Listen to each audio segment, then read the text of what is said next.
Hello student, good morning once again. This is our second lectures of our chapter. But today we are going to complete our chapter. From tomorrow onward, we will start a new chapter.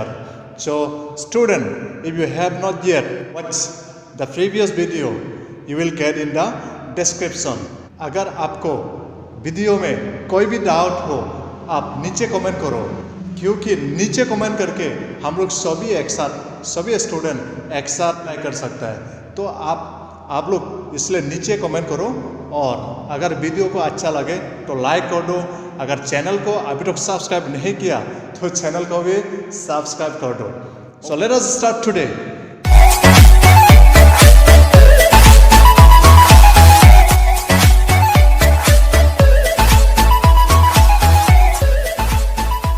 Student, our chapter is types of farming. So today's topic is subsistence farming.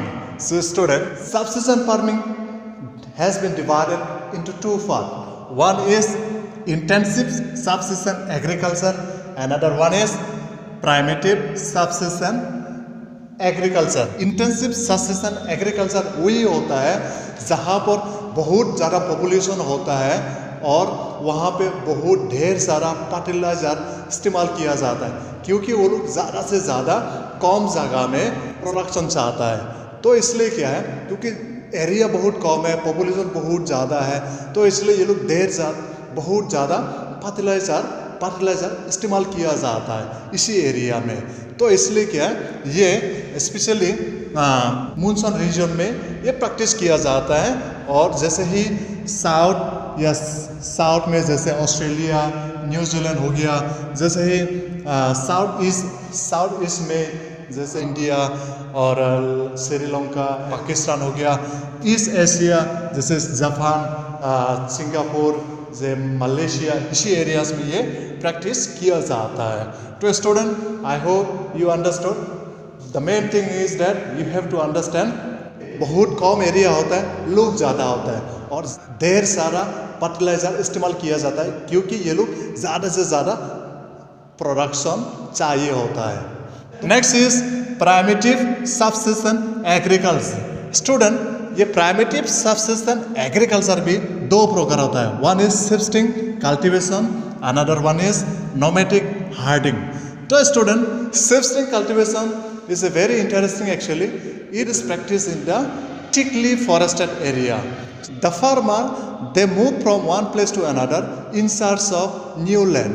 क्योंकि after harvesting नया जगह में shift होते रहते हैं, क्योंकि ये लोग नेचर का ऊपर डिपेंड है और इसमें बहुत कम फर्टिलाइज़र इस्तेमाल किया जाता है और ज़्यादातर जगह में तो फर्टिलाइज़र इस्तेमाल किया नहीं जाता है।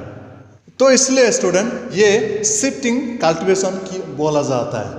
और जैसे ही मान लो थिकली फॉरेस्टेड एरियाज, ये स्पेशली कहाँ पर, अमेज़न तो पता है आप लोग, दुनिया में सबसे बड़ा जंगल है। Africa, some part of Africa, South East Asia, okay, South East Asia like what, Pakistan, India, like Malaysia, Japan, Singapore, इसी एरियाज में, या मतलब नॉर्थ ईस्टर्न इंडिया में, नॉर्थ ईस्टर्न जैसे आसाम, मेघालय, मणिपुर, ओके, इसी स्टेट में है। तो ये है shifting cultivation. Student, I hope. तो इंडिया में क्या, ये अलग अलग जगह में अलग अलग नाम से जाना जाता है। जैसे ही ब्राज़ील में अलग, जैसे सेंट्रल एशिया में अलग, और इंडिया में जैसे जूमिंग से जाना जाता है। इस तरह अलग अलग नाम से जाना जाता है ये शिफ्टिंग कल्टीवेशन। क्लियर हो गया? ये शिफ्टिंग कल्टीवेशन बहुत इंपॉर्टेंट है, ये कॉम्पिटिटिव एग्जाम में भी ये बहुत इंपॉर्टेंट है। शिफ्टिंग कल्टीवेशन क्या है, ठीक है, आप लोग ये ध्यान में रखना है। Next is nomadic herding.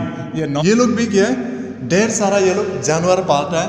ये लोग डिपेंड ऑन नेचुरल वेजिटेशन का ऊपर डिपेंड होता है, और ये स्पेशली ये एरिड और सेमी एरिड एरियाज में है। जैसे बहुत सूखा और या थोड़ा सूखा एरियाज में ये मतलब होता है, जैसे जहाँ पर बहुत कम बारिश होता है।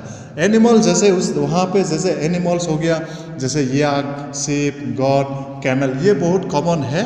और जैसे उससे वो लोग जो प्रोडक्ट मिलता है, जैसे मीट हो गया, मील हो गया, स्किन हो गया, हेयर हो गया, एक्सेट्रा। तो अलग अलग जो प्रोडक्ट की वजह से ये लोग क्या है, इसी लाइव स्टॉक को ये लोग डोमेस्टिकेट करता है या रियर करता है, ठीक है। तो जैसे सहारा, सेंट्रल एशिया, सहारा मतलब क्या, अफ्रीका में, सेंट्रल एशिया जैसे कजाकिस्तान, उज्बेकिस्तान, तुर्कमेनिस्तान, ये अलग अलग जो 5 जो सेंट्रल एशियन कंट्री है वहाँ पर, जैसे राजस्थान, इंडिया में राजस्थान और कुछ part of Jammu and Kashmir, जैसे अभी क्या है लद्दाख, लद्दाख में भी मतलब ये प्रैक्टिस किया जाता है इस तरह, मतलब नोमैडिक हार्डिंग। क्लियर हो गया। और यू कैन से दैट यहाँ पे उत्तर प्रदेश में भी कुछ एरियाज में भी इस तरह मतलब आप लोग देखने को मिलेगा नोमैडिक हार्डिंग, लेकिन यहाँ पे बहुत कम नंबर से मतलब ये प्रैक्टिस किया जाता है। क्लियर हो गया। सबसिस्टेंस फार्मिंग क्लियर हो गया। तो student I hope you understood. का कोई भी डाउट हो तो नीचे कमेंट करो। तो चलो हम लोग और नेक्स्ट टॉपिक देखते हो। तो स्टूडेंट ये है हम लोग का नेक्स्ट टॉपिक, वो है कॉमर्शियल फार्मिंग। तो स्टूडेंट कॉमर्शियल फार्मिंग ये स्पेशली किया जाता है बेसिकली फॉर सेल, बेचने के लिए, और इसमें बहुत ढेर सारा पेस्टिसाइड का इस्तेमाल किया जाता है, फर्टिलाइजर जैसे इंसेक्टिसाइड भी इस्तेमाल किया जाता है, और यहाँ पे बहुत अलग अलग मशीन या टूल इस्तेमाल किया जाता है, और समटाइम ऑल्सो लेबर ऑल्सो इस्तेमाल किया जाता है यहाँ पर। तो स्टूडेंट ये कॉमर्शियल फार्मिंग ये 3 प्रकार होता है।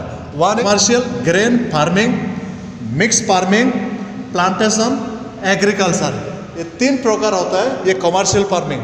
तो सबसे पहले कॉमर्शियल ग्रेन फार्मिंग हम लोग देखते हो।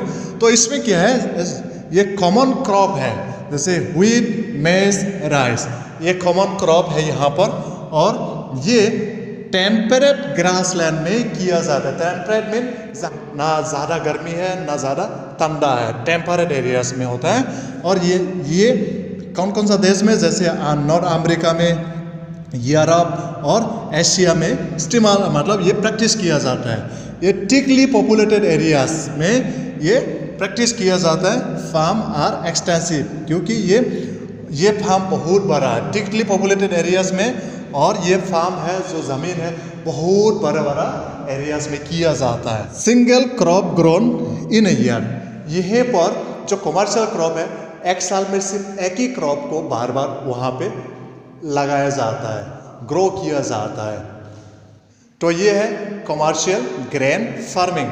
तो next is mix farming. Mix farming इसमें मेन क्रॉप होता है ग्रेन मतलब इसमें अलग अलग होता है, जैसे राइस हो गया तो ये भी आता है, मतलब व्हीट, मेज, राइस होता है। जैसे powder crop, powder mean vegetable मतलब खाने का शेष, और स्पेशली मतलब लाइव स्टॉक को खिलाने के लिए इस तरह मतलब शेष को मतलब पोडर क्रॉप बोला जाता है। रियरिंग एनिमल्स, इसमें और एनिमल्स भी रियर किया जाता है, यहाँ पर इन एनिमल्स भी चराया जाता है। और जैसे यूरोप, अर्जेंटीना, न्यूजीलैंड, यूएसए और बहुत अलग अलग देश में ये प्रैक्टिस किया जाता है। नेक्स्ट इज प्लांटेशन एग्रीकल्चर, ये मोनोकल्चर भी बोला जाता है, ठीक है। रिमेंबर प्लांटेशन एग्रीकल्चर को मोनोकल्चर भी बोला जाता है। सिंगल क्रॉप ग्रोम, यहाँ पे एक ही क्रॉप को उगाया जाता है बार बार।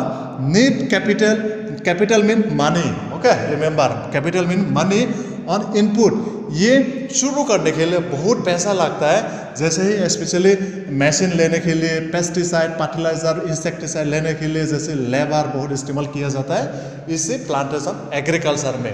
तो ये स्पेशली जैसे T, rubber, coffee, sugar cane, जैसे बनाना एक्सेट्रा, ये मतलब क्या है, ये बहुत यहाँ पे मतलब कॉमन क्रॉप है। जैसे इंडिया में मान लो असम, वेस्ट बंगाल, असम में टी, वेस्ट बंगाल में टी, जैसे दार्जिलिंग हो गया है ना, तो सिक्किम, वेस्ट बंगाल, सिक्किम मान लो, तो ये मतलब कर्नाटका जैसे कॉफ़ी हो गया। तो मेनली फॉर ये मार्केटिंग के लिए ही मतलब ये प्रैक्टिस किया जाता है, इस तरह मतलब प्लांटेशन एग्रीकल्चर बेसिकली। तो student I hope you understood ये जो चैप्टर। अगर थोड़ा सा भी डाउट हो आपका अभी भी नीचे कमेंट करो, कमेंट करके सारा एक साथ मिल जाता है, तो वहाँ पे मैं आराम से रिप्लाई कर सकता है। तो इसलिए आप लोग नीचे कमेंट करना। अगर वीडियो को अच्छा लगे तो लाइक कर दो, तो अगर अभी तक सब्सक्राइब नहीं किया तो चैनल को भी सब्सक्राइब कर दो। हम लोग कल से नेक्स्ट चैप्टर शुरू करेगा, ठीक है। क्लियर, थैंक यू आज के लिए।